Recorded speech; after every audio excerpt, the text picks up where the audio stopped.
آپ نام نہیں لے رہے لیکن میری ایک مجبوری ہے, ایک جرنلسٹک ریکوائرمنٹ ہے کہ آپ سے سوال کرنے کے لیے مجھے وہ ایک کلپ چلانا پڑے گا, اس میں جو لینگویج ہے وہ بڑی قابل اعتراض ہے, میں آپ سے معذرت خواہ ہوں, لیکن آپ پلیز اگنور کر دیجیے گا میری گستاخی کو. لیکن میں چاہ رہا ہوں کہ رؤف صاحب جو ہیں ان کا جو رائٹ آف رسپونڈ ہے وہ آپ تک پہنچے, لیکن پہلے آپ ذرا سن لیں کہ ان کے بارے میں کہا کیا گیا ہے. جو تحریک انصاف کی اس وقت کی جو لیڈرشپ ہے, رؤف حسن اور حامد خان ٹائپ جو لوگ ہیں, یہ وہ چوہے ہیں جنہوں نے کہ اس وقت آ کے تحریک انصاف کو اندر سے کھانا شروع کر دیا.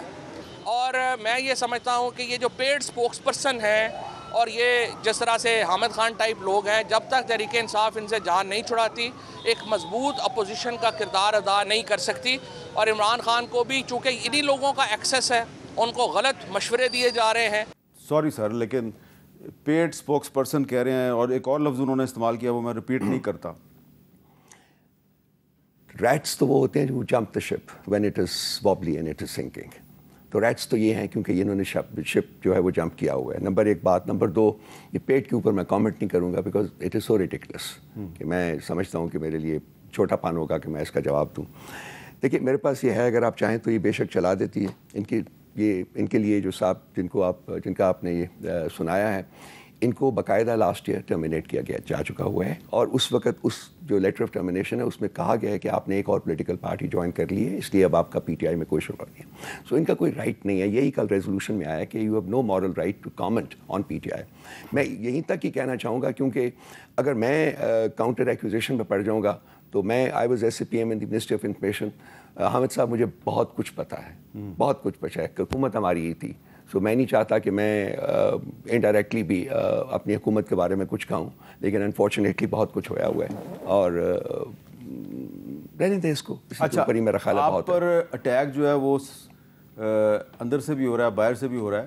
تو ایک اور آپ کے ساتھی جو پارٹی چھوڑ کے چلے گئے, ایک دوسری پارٹی کے ٹکٹ پہ انہوں نے الیکشن لڑا, کبھی وہ بھی آپ کے بہت قریب تھے. آج انہوں نے ایک بہت دھواں دھار پریس کانفرنس کی ہے, اس میں انہوں نے ایک الزام لگایا. اون چودھری صاحب کا ایک الزام ہے, ذرا وہ سنیں وہ کیا کہہ رہے ہیں.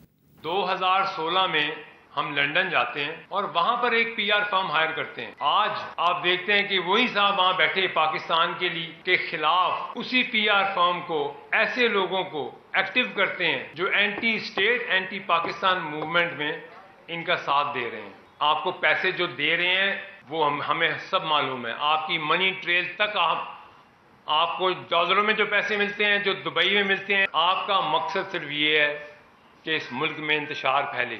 اچھا, یہ جو ایک الزام پہلے بھی لگایا جا رہا تھا, اب دوبارہ ریپیٹ کیا جا رہا ہے کہ آپ نے باہر ایسی فرمز, لابنگ فرمز ہائر کی ہیں جو پاکستان کے خلاف اور پی ٹی آئی کے حق میں لابنگ کرتی ہیں. کیا یہ درست ہے؟ دیکھیں, lobbying firms P T I نے کوئی ہائر نہیں کیا. یہ ڈائسپورا ہے جو کہ پریڈامننٹلی پی ٹی آئی کو سپورٹ کرتا ہے, عمران خان کو سپورٹ کرتا ہے. یہ ان کی ایفرٹس ہیں اور وہ لگے ہوئے ہیں. جب سے ہماری حکومت کو ڈسمینٹل کیا گیا ہے وہ ڈائسپورا بہت اسٹرانگلی کام کر رہا ہے. اور یہ جو آپ نے جس دو ریزولوشنس کا ذکر کیا آپ نے ابتدائیہ میں, یہ بھی انہی کی کوششوں سے, انہی کے ایفرٹ سے سامنے آئی ہیں. پی ٹی آئی کے پاس تو ورچولی پیسے کیوں نہیں ہے, کیونکہ ہمارے پیسے جو آتے ہیں, جو لوگ بھیجتے ہیں, ان کی فیملیز کو یہاں ٹارگٹ کیا جاتا ہے, ان کو پکڑ لیا جاتا ہے, ان کو اٹھا لیا جاتا ہے. میرے پاس ہیروئنگ ٹیلز ہیں. حامد صاحب کبھی بیٹھیے گا, میں آپ سے پرسنلی شیئر کروں گا کہ ان کے ساتھ ہوتا کیا ہے. سو ہماری تو ورچولی ڈپلیٹ ہو چکی ہوئی ہے. ہمارے پاس ڈالرز کیا, پاکستانی روپے بھی نہیں ہے تنخواہیں دینے کو بھی. Virtually it is such a sad situation with the party. آپ نے کہا آپ کے پاس تنخواہیں دینے کے لیے بھی پیسے نہیں ہیں. مطلب ارینج ہو جاتے ہیں جو کچھ بھی ہوتا ہے, یہ فائٹنگ ٹو سروائیو. تو یہ جو ہے یہ فیک قسم کی ایکوزیشنز ہیں. اینٹی اسٹیٹ کا ایک پچھلے ہم 76 سال سے یہ سن رہے ہیں, یہ غدار ہے, یہ غدار ہے, یہ غدار ہے, یہ غدار ہے. یہ نیریٹو کب ختم ہوگا؟ میرے محب وطن ہونے یا میرے غدار ہونے کے اوپر کیا یہ لوگ ججمنٹ میں بیٹھیں گے؟ کیا پاکستان کی اسٹیبلشمنٹ بیٹھے گی؟ پاکستان کی کورٹس بیٹھے گی؟ کون کرے گا؟ یا میں پچھلے جو 74 سال سے 73 سال سے زندگی گزار رہا ہوں, آپ اس کا دیکھیے کہ میں نے کیا کیا ہے, کیا کنٹریبیوٹ کیا ہے, کیا دیا ہے. تو یہ ختم ہونا چاہیے کہ جی ہم کھڑے ہو کے کہیں کہ تم غدار ہو, تم غدار ہو, میں محب وطن ہوں. یہ محب وطن نہیں ہے. یہ نیریٹو پاکستان کو تباہی کے پاس لے آیا ہے. اب ذرا یہ ایک اور چیز کلیئر کر دیں کہ بیرسٹر گوہر صاحب کہتے ہیں کہ جی عمران خان صاحب سے ان کی ملاقات ہوئی اور انہوں نے یہ کلیئر کیا کہ محمود اچکزئی جو ہیں وہ الائنس کے بہاف پر یا ان کے بہاف پر مختلف سیاسی جماعتوں سے مذاکرات کریں. علی ظفر صاحب کہتے ہیں کہ نہیں ایسی کوئی بات نہیں ہے. تو being the spokes person of the party آپ کیا کہیں گے؟ دو چیزیں میں دونوں بیان کر دیتا ہوں. نمبر ایک, پی ٹی آئی کا سٹانس یہ ہے کہ ہم پاکستان کی ہر پولیٹیکل پارٹی سے انگیج کریں گے ایکسیپٹ دوز 3 پارٹیز جنہوں نے کہ مینڈیٹ چوری کیا ہوا ہے, پاکستان مسلم لیگ, پیپلز پارٹی اور ایم کیو ایم پی. اس کے علاوہ ہر پولیٹیکل پارٹی سے پی ٹی آئی انگیج کرے گی اور کر رہی ہے. محمود خان اچکزئی صاحب نے خان صاحب کو میسج بھجوایا تھا کہ میں چاہتا ہوں کہ میں سب پولیٹیکل پارٹی سے انگیج کروں کیونکہ basically we are a political party in all. اب محمود خان اچکزئی صاحب کی جو اسٹیٹس ہے ہماری پارٹی میں وہ ہے کہ جو کولیشن ہے اس کو یہ لیڈ کر رہے ہیں اور ان کی اپنی پولیٹیکل پارٹی بھی اس کولیشن کی ممبر ہے. اس کانٹیکسٹ میں خان صاحب نے ان سے کہا تھا کہ ٹھیک ہے, آپ اگر اپنے تئیں انگیج کرنا چاہتے ہیں تو ضرور کریں, اور اگر کوئی سبسٹینٹیو آپ کے پاس پرپوزلس ہوں گے تو ہم بیٹھ کے ان کے بارے میں بات کر لیں گے. Yes is the long and short of it. اچھا, اب وہ جس الائنس کا آپ ذکر کر رہے ہیں اس الائنس میں مولانا فضل الرحمان صاحب کو بھی شامل کرنے کی کوشش ہو رہی ہے اور بھی جماعتیں جو ہیں ان کو کانٹیکٹ کرنے کی کوشش ہو رہی ہے. تو کیا اس الائنس کی طرف سے ابھی تک کوئی بہت بڑی اناؤنسمنٹ نہ ہونا یا مولانا فضل الرحمان کا اس میں نہ آنا, اس کی وجہ یہ ہے کہ پی ٹی آئی کے اندر کسی معاملے پہ کنسنسس بہت مشکل کام ہے؟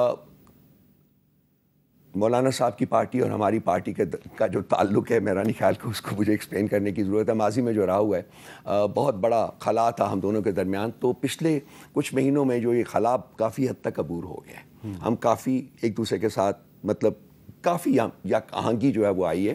کچھ خدشات تھے ان کے ذہن میں اس کو ڈیفائن نہیں کروں گا, معاف کیجیے. نہیں, مجھے پتہ ہے وہ آپ کو اب جانتے ہوں گے آپ, وہ خدشات جو ہیں ہم ریموو کرنے کی کوشش کر رہے ہیں. ابھی اس پروگرام میں آنے سے پہلے ہماری میٹنگ ہوئی ہے جو پولیٹیکل انگیجمنٹ کمیٹی ہے جس کا میں بھی ایک فرد ہوں, تو یہ ہمیں ڈسکس کیا ہے اور ہم نے یہ فیصلہ کیا ہے کہ کل اسد قیصر صاحب ان سے کہیں گے کہ جی ہم ایک میٹنگ جو ہے آئندہ کچھ دنوں میں کر لیں, اور وہ جو ان کے خدشات ہیں اور جو ہمارے خدشات ہیں ان کو ہم کوشش کریں کہ ریموو ہو جائیں.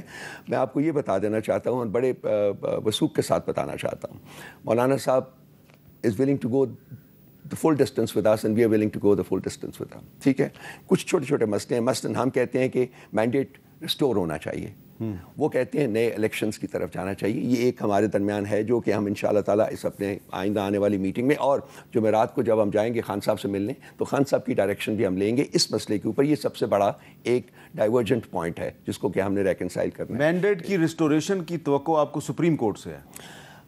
اگر ہے تو صرف سپریم کورٹ سے ہے جی. اگر ہے تو میں فیل کرتا ہوں کہ جی اس میں جو ان ٹرائبیونلز کا رول پچھلے 40-50 سالوں میں آپ دیکھ لیجئے, کبھی انہوں نے الیکٹورل جو ڈسپیوٹس تھے ان کو 5 سال کے عرصے میں بھی نہیں حل کیا. اور آپ تو میں کہتا ہوں کہ سوال ہی پیدا نہیں ہوتا کہ یہ کریں, بیکاز پی ٹی آئی کے بارے میں جو اسٹیبلشمنٹ کا رویہ ابھی تک ہے وہ اس چیز کے اس میں کوئی اسپیس ہی نہیں ہے اس کی کہ یہ ٹرائبیونلس جو ہیں وہ. اور پچھلے 5-6-7-8 دن میں جو ہو رہا ہے سپریم کورٹ میں اس میں آپ نے دیکھ لیا کہ مطلب کچھ لوگ, میں اگین وہ کنٹیمپٹ آف کورٹ نہ ہو جائے, وہ کچھ لوگ جو ہے actually election commission of Pakistan کا کیس خود فائٹ کر رہے ہیں وہاں بیٹھے ہوئے ایز ججز.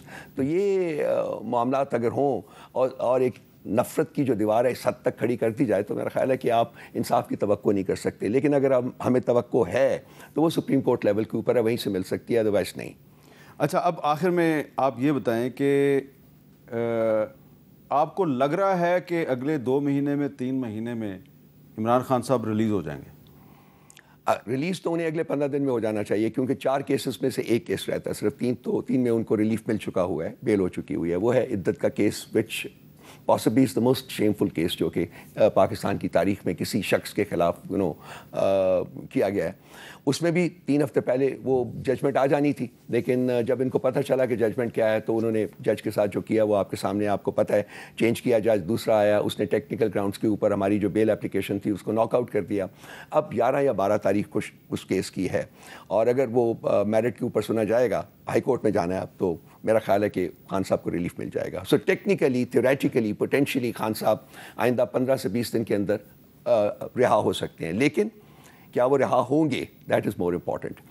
میں فیل کرتا ہوں کہ ان کو ڈیفینیٹلی اس وقت تک جو اسٹیبلشمنٹ کا سٹانس ہے اس میں کوئی ایز سچ اسپیس نہیں نظر آتی کم از کم مجھے کہ خان صاحب کو وہ باہر آنے دیں گے, کیونکہ خان صاحب ان کو اسپیس دینے کے لیے تیار نہیں. بالکل صحیح بات. تو وہ خان صاحب کو اسپیس دینے کے لیے تیار, بالکل صحیح بات, 100%. اور بیچ میں پھنس گئے ہیں آپ. میں پھنسا نہیں ہوں جی, میں تو I am committed to Khan صاحب, اور انہی کے ساتھ تھا, انہی کے ساتھ ہوں.